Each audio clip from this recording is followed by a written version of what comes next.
It is Hot Take Tuesday, episode 11. We're going to be reacting to every single hot take that fans, people, the people who run this show, I'm going to be reacting to their hot takes, giving my opinions, my thoughts. Some things might be changing soon. We might be premiering them soon. There's a lot of stuff that's going to go on. So there's a lot of stuff that's going to be fun. So if you want to see more in the future, make sure to like, subscribe, put the post notification bell on. Make sure to join that Discord so you could have your hot takes featured in the future. So, Hot Take Tuesday, episode 11. Our first hot take here is from Red Panda. Bengals will not repeat miracle run. So, it wouldn't really be a miracle now because we know who they are. We know what Burrow's capable of. We know what this wide receiver room is. Offensive line is a little better. Joe Mixon is a top 5 back in the league. Number 5. I have Mixon as my number 5 back in the league. Better line. Talent is present. There's no reason why they can't. Issue is competition in the AFC. It's going to be very difficult to go through the Bills, the Chiefs, all those teams that are competing this year. It's going to be very difficult to go through all of them. Chargers, Broncos, Raiders. Yes, I think that whole division is going to be very difficult to go through. Every single team is difficult to beat in their own ways. So I'm going to go warm. I'm not going to go hot. I'm not going to go piping hot. I'm going to go warm because it's possible for them to make it back to the Super Bowl. But it's not to the point where it's impossible. You know what I'm saying? It's possible. A little on the unlikely side because of the competition and the chances of going back and what history says. You have the Super Bowl hangover. Although I don't think Burrow is the type of quarterback to let his team suffer from a Super Bowl hangover, but I guess we'll see. He's never been in this situation before. He's been in a championship situation. He's won a championship in college. He's won all of his life. So I'm going to go warm with that one. And then our next one comes from Silver Sabs. Eagles get third seed. Eagles get third seed. Saints get fourth. So kind of similar to one last week. Basically the same thing, but he's getting a little more specific with the seeding. So Eagles being 3, I could see it because their record is so damn easy. They have the third easiest schedule in the league, and they're a talented team. So they're going to take advantage. I think they're going to start slow. I think they're going to come out and beat the Lions, and I think they're going to lose to Minnesota and the Commanders. I think they're going to split with the Commanders, just have a bad game there. And I just think Minnesota is going to be a different game this year, a whole new animal. So I think they start 1-2, but then from there, they go on a nice streak. They win a lot of games in a row. That is a solid team. Jalen Hurts could prove that he could throw the ball if he could improve on that just a little bit. Ring light just fell. That's something. That's something, right? Okay.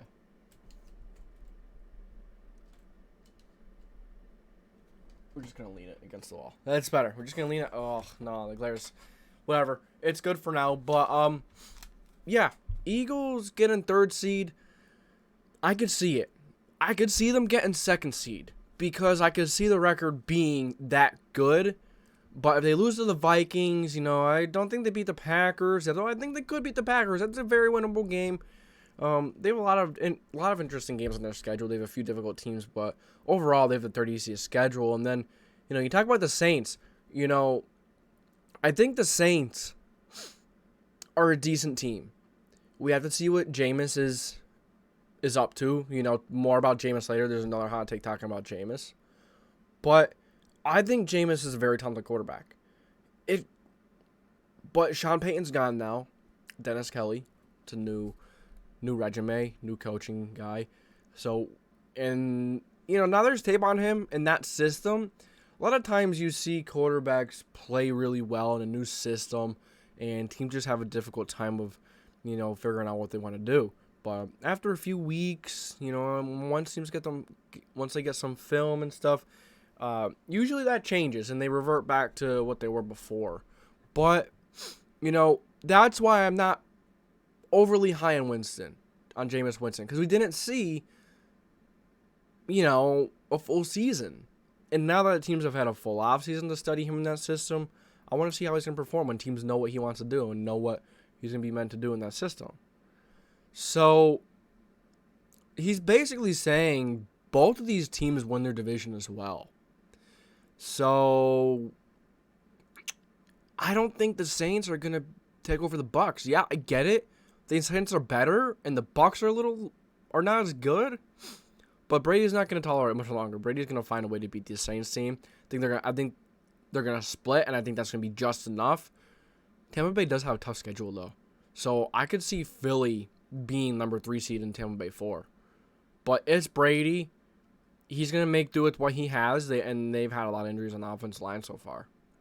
They've had a lot of injuries in general. So I think the Saints may be better, but the leader that they have at the quarterback, never doubt him. Never count a team out when they have him leading the team. You know, I love Todd Bowles as the head coach. I love Todd Bowles. Just didn't really get a fair shot. The Jets, very, very unstable, franchise. So it's difficult to get a footing. It's difficult to have time to turn a team around. So he's basically saying Eagles and Saints both win their divisions. Eagles get 3rd seed. Saints get 4th. I think this is possible. I'm going to go warm. I think it's unlikely to get this exact seeding, but I think it's something that could happen. I could possibly see the Saints overtaking the Bucs. I could see the Eagles having a good enough record to get number 3. Maybe they'll drop a few games here and there. They get sloppy. I think this is a very likely situation, but I'm going to go, warm, little unlikely because the exact seedings that he mentioned, and it's just tough. I don't have much confidence in the Saints winning the division. I know they're talented, as I've said. I just don't know if they could overtake a Bucs-led team. Yeah, they've beaten them, but they have to be consistent throughout the entire season. Jameis has to be able to play when teams have had a full offseason, and he's coming off an ACL on top of that. So we're going to see what happens there. I'm going to go warm. I have Rams. So for the seedings, I do have Rams 1. Not like my personal seedings. I was just writing it down, get an idea of what I wanted to say. Rams number 1, Packs or Vikings number 2, Philly 4, and Tampa Bay 3.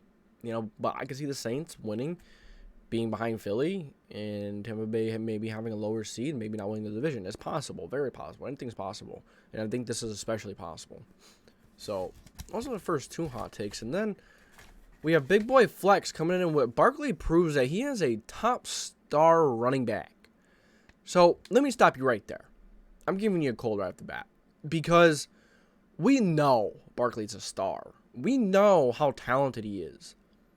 What we don't know is if he can stay healthy. That's the issue. Talent was never the question. That's not in the realm. No, the talent is injuries. Could he stay healthy? He's a young back, and he's already been injured this much. Is there that much tread off his tires? Is he just, we know he's a star, but he struggled to stay healthy. If you can't stay healthy, technically you can't really be a star. Sometimes availability is the best ability. Barkley has not been that. But we know he's a star. He doesn't have to prove anything. We know what he is. But he does have to prove he can stay healthy. That's the only thing he has to prove. We know he's a star. We know he can catch out of the backfield. We know he can run. He can run people over. He can stiff arm. He can juke people. One of the most athletically gifted running backs in the NFL. He's wild. Then you have Gold4307. Giants will have a top 15 offense. I am going hot. They have good, Daniel Jones has a good cast. If you bring Tyrod Taylor in and he plays a full season, more likely. Still going to go hot. It just doesn't move the needle enough for me. You don't know if Barkley's going to stay healthy. New offensive line takes a while for offensive linemen to really gel together, get each other figured out. That takes longer than some people think. An new offensive line is going to be amazing right away.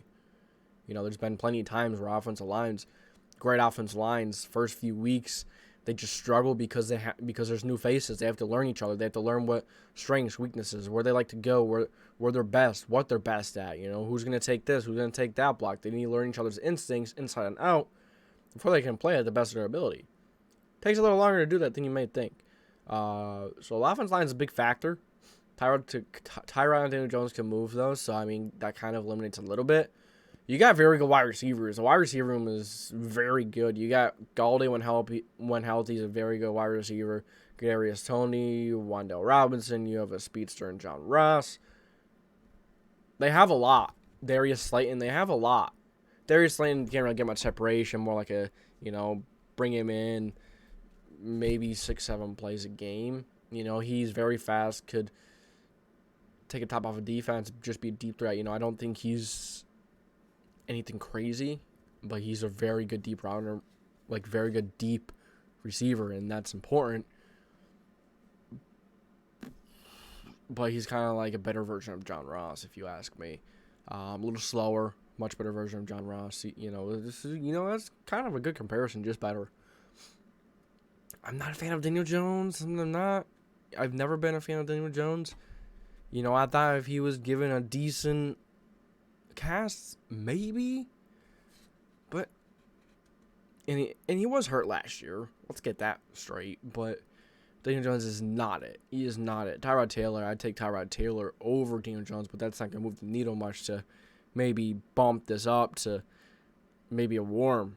No, I'm still keeping it hot even if you have Tyrod Taylor. So then you have one from me. And mine is Kirk Cousins is an MVP candidate. Listen, the new head coach, very passy head coach, likes to pass, likes to, get the passing game going, and he's smart with it, he's good with it. So, how the Vikings haven't been a running team. They don't run the ball. They don't pass the ball much, they pass it a little bit.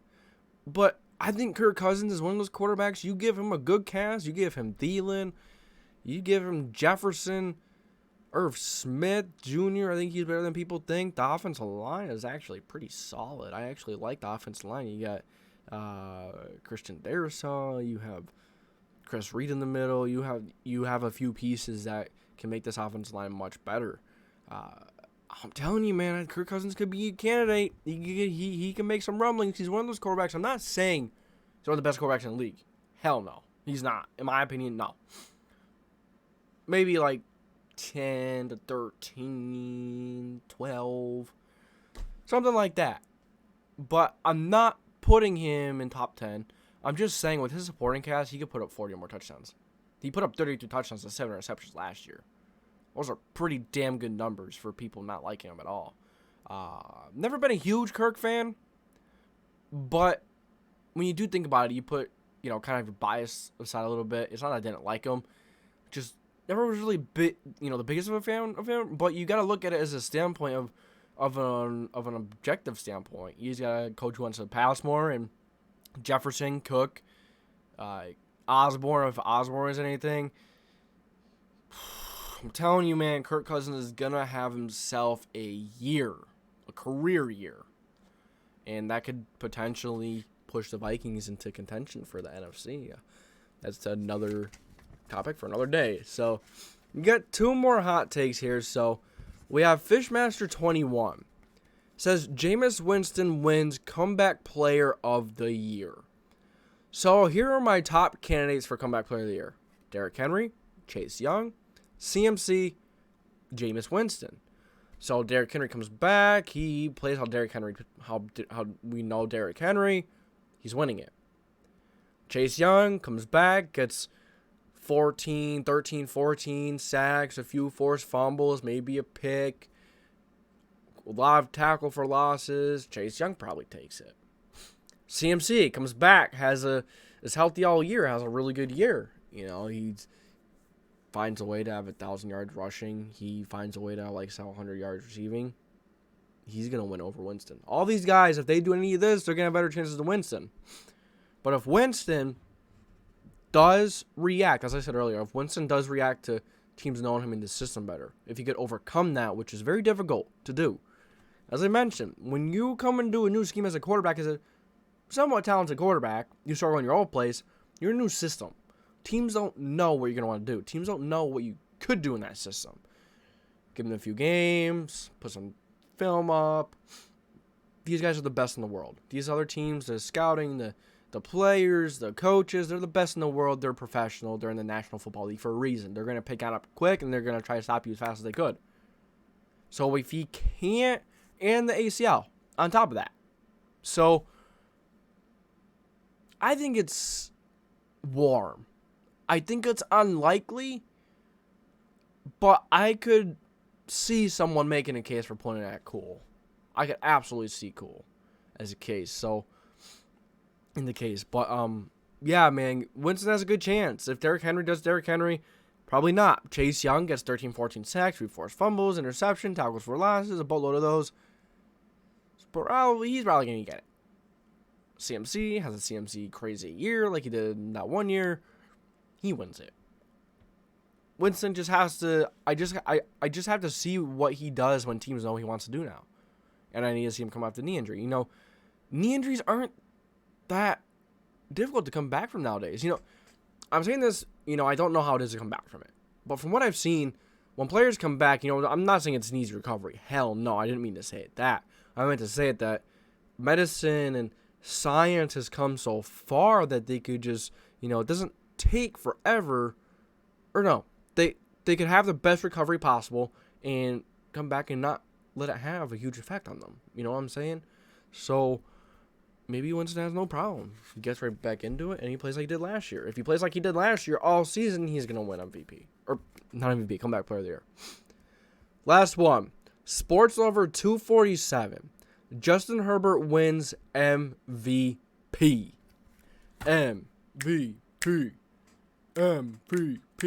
So let me tell you why and why not. We all know what Herbert is. 2 years in the league, we know he's one of the best quarterbacks in the league. We know he can make throws 50 yards on the field, 2 yards in front of him, sidearms. He can run. He can process a field quick. He's smart, accurate. He's everything you want in a quarterback. He's got the poise. He's a leader. He's got everything you want. I could see why, I could see why he would be MVP. He's got a good cast round too. He's got Eckler, very good receiving back. Offensive line's going to be better this year. As I said, I think it takes a while for offensive lines to get used to each other. Last year was like a brand new offensive line, like totally new faces, like almost every position. So it takes a while. People don't realize it takes a while for offensive lines to gel like that. Receivers, you have Keenan, Mike Williams. I like Guyton. I like Palmer. I think their tight end is like Trey McKitty or something. Or that might be the Titans tight end. But I know they have a decent tight end too. I just can't think of his name on the top of my head. But I know I've seen him make a few nice plays. Thing is, there's so many good quarterbacks. It's so difficult. You have Josh Allen. You have Mahomes. You have Rodgers. You have Russ. I think is going to be in talk. Dude, Nathaniel Hackett just has his way with quarterbacks. I know he was with Rodgers. It's not that incredibly difficult, but he brought Aaron Rodgers to 2 MVP awards. He helped Blake Bortles have some of the best years in his career. Not saying much, but he got the best out of him. Nathaniel Hackett just has his way with quarterbacks. He's an amazing quarterback coach. And, him coming to be a head, no, he was like an offensive coordinator. But him coming in, taking the job, the Broncos are going to take it. The Broncos are going to kill it this year. And then someone stepped up from Vic Fangio's coaching tree to coach the defense. The defense isn't going to change much. It's going to be just as good, if not better. But yeah, Justin Herbert winning MVP, man, I'm going to have to give it a cool because it's likely. It's very likely. Thing is, competition. There's about 4 other guys. Sometimes you go throw Lamar in there for all he runs and stuff. If he has a really good year, throw him in that conversation. As I said, Kirk Cousins, I think, is going to be in the conversation. Does he beat out Justin Herbert? Probably not. But I'm just saying, I'm going to go cool. There's just a lot of competition for him. I think he can do it. It's likely. That's why I'm saying cool. But it's going to be very difficult with the competition. So I got for you guys today. That's it for Hot Take Tuesday. If you enjoyed Hot Take Tuesday, you guys let me know down below if there's anything I do better, some things you didn't like that I did. I'm not going to take offense. You guys telling me what you don't like, doesn't look good, what does look good, it helps me make the show better for you guys. I take no offense. I appreciate the honesty. I appreciate you being honest with me. That's how you get better, right? No No bullshit. Tell me how it is. You don't like it? Tell me. You like it? Tell me. I love the compliments. They don't make you better. Criticism. Constructive criticism. Feedback. That's what makes you better. Not compliments. I really appreciate the compliments. I love them. They make me feel good. They do make me happy. But at the end of the day, how do we get better? Criticism. Feedback. That's how you know what the people like and don't like. So, you guys do that down in the comment section down below. That's all I got for you today. Make sure to like, subscribe, put the post notification bell on. This is JW signing off.